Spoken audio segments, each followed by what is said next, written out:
Hello and welcome. I'm Natalie. Let's talk about money. So, want to save more money in 2025 without really changing your lifestyle? Well, I got you. Today, I'm going to share 10 ways that are pretty easy to keep more cash in your pocket, in your bank account, where you have control of it and you can use it. So, let's go take a look. So first is to automate your savings. So this is where you're going to set up automatic transfers into a savings account, hopefully a high yield savings account where you're earning some real interest over 3%, hopefully closer to 3.5 or 4%.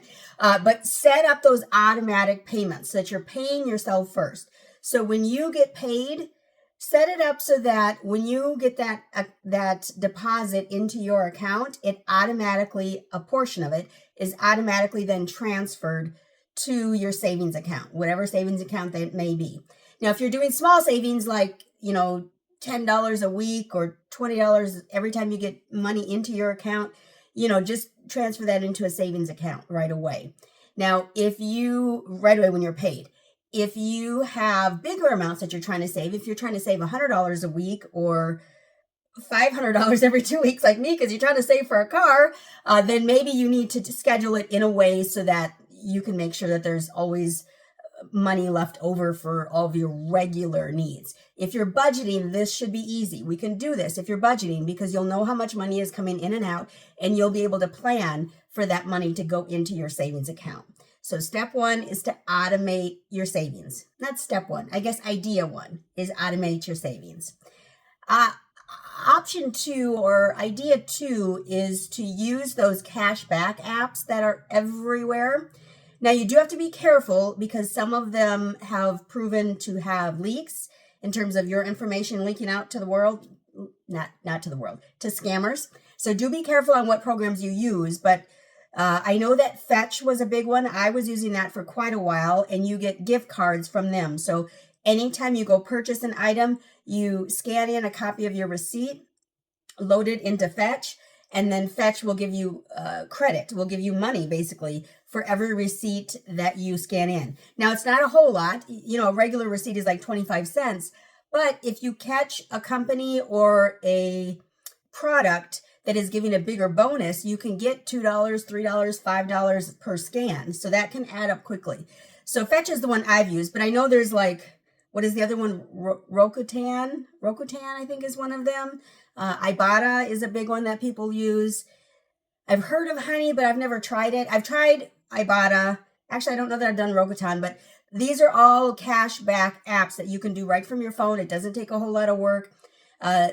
They typically will give you bigger returns if you're buying specific items.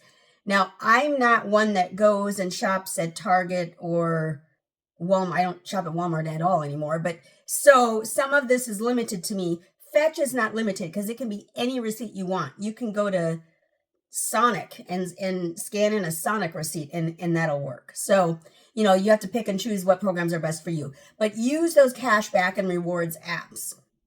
And then also with that goes the apps that go along with the stores. So like Kroger has an app, Brookshire's, which is where I get groceries, has an app. So some of these grocery stores have apps where you can get money back or get bigger discounts if you use their app. So that's a good way to save some money and collect some money back. And then one that I've talked about now quite a few times is canceling those unused subscriptions or cancel anything that you're not, using enough. Now you have to determine, of course, what's enough. But if you're not using it enough, just get rid of it. You don't need to spend that extra $5 or $10 a month on a program or an app that you're not even using. Instead, put that $5 or $10 into that savings account that we just set up in idea one of automating your savings. So move some of those subscriptions off of your account or cancel them basically, and move that money that you were spending on those subscriptions into your savings account every month. And imagine if you were to cancel, let's say 5 subscriptions that you're paying $10 every month on. 5 times 10 is $50 a month. $50 a month you could be putting into savings instead of all these subscriptions that you're not really using anyway. So cancel all those unused subscriptions. And then something I'm big on is buying the generic brands. Now, I know. People grow up on Kellogg's, and Kellogg's is the only one that comes to my mind. So I don't know. But if you can disconnect from the way the box looks and instead go by taste, studies have shown that most foods you cannot tell the difference. Most. I won't say all, because I think I said before, an Oreo is only an Oreo if it's an Oreo. I'm not a cookie person. I'm not a brand person, right? I am okay with eating generics. And once you've gotten used to not expecting, Kellogg's is still the only name I can think of, but expecting the Kellogg's brand to show up on your box or on your can of, who does Pringles? Pringles. Whatever company does Pringles. If you're okay with not seeing Pringles on the can, then it's okay, and you'll make it, I promise. So use the generic brands. I mean, brand names are great, and certain items I absolutely would not do a generic for, Oreos, but pretty much everything else, a generic is going to be okay. You're going to be okay if you do it. So it's also, you're saving, I think I've heard more than once, it's like 40% less or some such thing, it's probably up to 40% less if you use the generic versus the brand name. So think about that. Think about saving up to 40% every time you pick up a box of cereal or a bag of chips or whatever. Okay, think about it. And then something that's big for me is cooking at home and not going out to eat. I go out to eat, at this point in my life, less than once a week. What do I get when I go? I do drink Starbucks, and so that's my downfall on the weekends. Now, I haven't gotten a Starbucks drink in probably 3 weeks, 2 weeks, at least 2 weeks. So if you can spend less going out and eating out, it will help you. I cook at home, and my boyfriend and I, we don't honestly even go out to dinner that much. He cooks a lot. He loves to cook. So he cooks for me almost every weekend. But if you can just spend less on eating out, it's kind of fun to cook together. And it's kind of fun to, be able to kind of build that bond. So, cook at home. If you're single and you don't have someone that you are partnered up with or whatever, cook at home. It's just more fun. Maybe you have a dog and you can talk to your dog while you're cooking or something. Don't feed your dog table scraps. Don't do that. But talk to the dog, sing to the dog, sing and dance while you cook. It's fun. I promise you it's fun. So cook at home instead of going out to dinner all the time or getting fast food, which is just it's just poison. Fast food is so bad for you. It's so bad. It's so bad. Take the time. You're worth cooking for yourself. You're worth that. I promise you you're worth that, and you should do it. I promise. The next one is go ahead and take advantage of free entertainment, because a lot of cities have programs where you can go do certain events like craft events or workout events or whatever, either free or very low cost. Like my city has a new city hall that they're trying to promote and trying to get everyone to go use. And so they have like workout classes, mostly workout classes right now. And they're like $10 a class. So pretty inexpensive versus going to the movies, which is like these days, it's like $100 to go to the movies or some such thing. I don't know. So take advantage of some of the free entertainment. Go on a walk. Go walk around a lake nearby, or go walk down the river nearby, or in a park even. Just walk around the park. Like there's so much you can do if you're just creative. You don't have to be out spending money all the time. I promise you, you can be saving that money and putting it into that automated savings that we talked about in idea 1. Do that.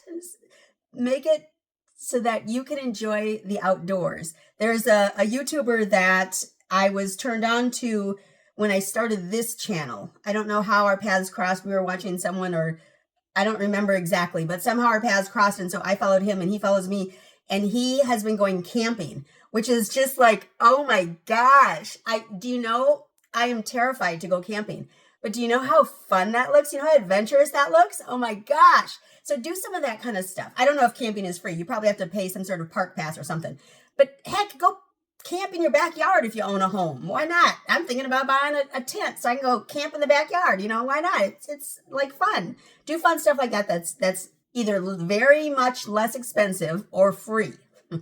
Okay. And then something that I'm trying to get a grasp on is setting a limit on non-essential goods, non-essential fun, basically. So for me, it's my Amazon. Amazon, they've got me, man. They've got me in some sort of clinch because I can't, it's hard. It's hard. Today, I bought a microphone because I think, well, I need to have it. I need to have it so that my videos sound better. I don't need nothing. Y'all don't care. I mean, it would be easier to listen to if it sounded better. Yes. But y'all don't care. Either you're going to listen or you're not. It doesn't matter if I have a microphone or not. But I sure enough bought that microphone because I'm addicted to Amazon. It's horrible. It's bad. So try to not do impulse buys. I think was it yesterday I talked about this, or a couple days ago? This week. At some point this week, I talked about if you put something in your cart, let it sit there for at least 24 hours. And if you can make it sit there for a week, then you're a rock star.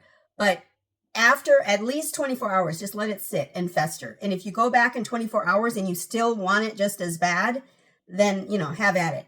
If you can let it sit for 48 hours and you still want it just as bad, again, have at it. But usually after 24 hours, kind of the fun of it has worn off and you're not really so much into it and don't really need it, don't really care if you get it. So just let those things pass. You don't need those. Just empty them out of your cart. You don't need those. So just let the items that you think you need, you absolutely need, and you absolutely want, let them sit in your cart for a while before you press buy, or before you press the purchase button, or before you enter your credit card number, or whatever program you're using. Just let it fester a little bit before you press buy.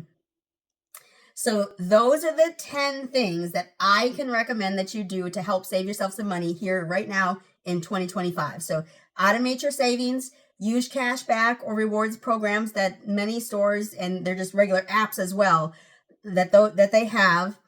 Cancel those subscriptions that you aren't using vigilantly. Just cancel them. Get rid of them. Don't spend that extra $5 or $10 a month. Just cancel them. Number 4 is use generic brands.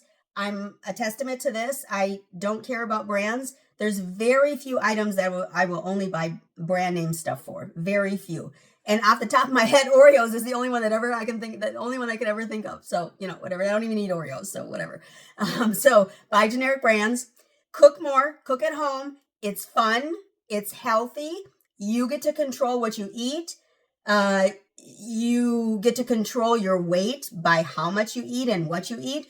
All those preservatives that you're eating at the fast food places that actually aren't even food, that affects your body. So think about that. So cook more at home and eat out less.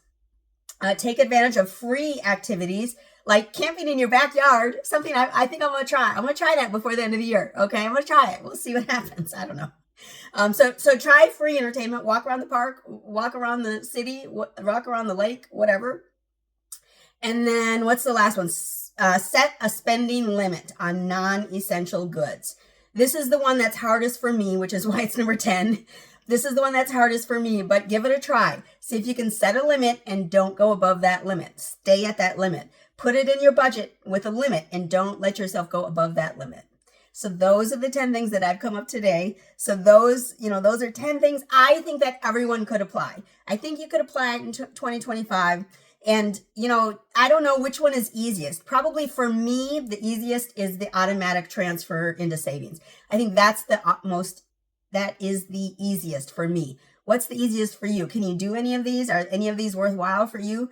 Tell me down below which of the 10 would be easiest for you and which one can you give it a try. Let me know down in the comments. So I thank you so much for stopping by today.